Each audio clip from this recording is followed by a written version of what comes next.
Have Atlanta News First Rebecca Schramm, who is live where this has really been the spot during the overnight hours because of all the damage that's been out there. Rebecca, what are you seeing?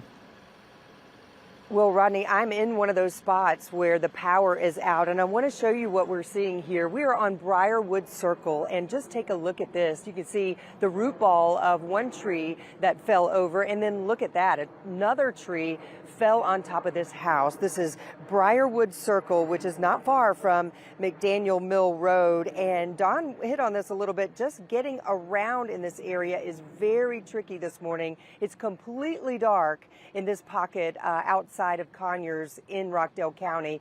No lights, no nothing. So as you're driving down the road, you stumble upon a tree that fell or a big limb that fell or power lines down, branches everywhere. It is super dangerous to be out and about right now in this area because of that tornado that came through overnight. Of course, as we've mentioned, the National Weather Service will send representatives out this morning to verify that. But our meteorologists saw and knew that the tornado was on the ground overnight. Around midnight. So that's what the folks are waking up to this morning. We are continuing to look at pockets and areas of Conyers and Rockdale County that had some damage. So as we learn more, we will certainly let you know what we're seeing here on the ground. We're live in near Conyers in Rockdale County. Rebecca Schramm, Atlanta News First.